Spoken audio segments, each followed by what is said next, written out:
Just একটা ঘোষণা আপনাদেরকে মনে রাখতে হবে, এই আগস্ট মাস আমাদের বিজয়ের মাস, ঠিক না? আমরা দ্বিতীয় স্বাধীনতা অর্জন করলেও এখনো বিপদ মুক্ত নয়। পরাজিত খুনি শেখ হাসিনার দোসরেরা এই বাংলাদেশকে বিপদে ফেলার জন্য ষড়যন্ত্র অব্যাহত রেখেছে। আমরা স্পষ্ট ঘোষণা দিচ্ছি, আগামীকাল থেকে সেটা 15ই আগস্ট হোক আর 21শে আগস্ট হোক, এই পরাজিত আওয়ামী শক্তির কোন দোসর যদি রাজপথে নামার চেষ্টা করে আমরা ছাত্র জনতা সেখানেই রুখে দেব ইনশাআল্লাহ।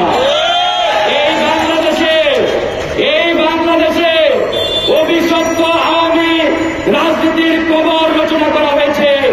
সুতরাং আগামীতে কেউ যদি এই আওয়ামী লীগের রাজনীতি বাংলাদেশে পূর্ণ প্রতিষ্ঠা করতে চায়, তার বিরুদ্ধেও আমাদের লড়াই হবে।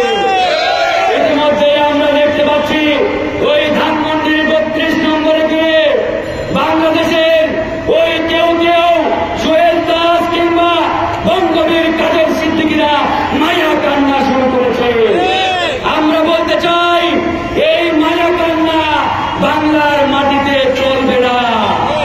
এই বাংলার মাটিতে আপনারা কোনো মায়া কান্না দেখাবেন না, কারণ এই বঙ্গবন্ধু পরিবারের হাতে এদেশের হাজার হাজার ছাত্র জনতার রক্তের দাগ লেগে রয়েছে। তাই এরকম কোন খুনি রাজনৈতিক দলের ন্যূনতম কোন অধিকার নেই বাংলাদেশের রাজনীতি করার। বন্ধুগণ, এই পর্যায়ে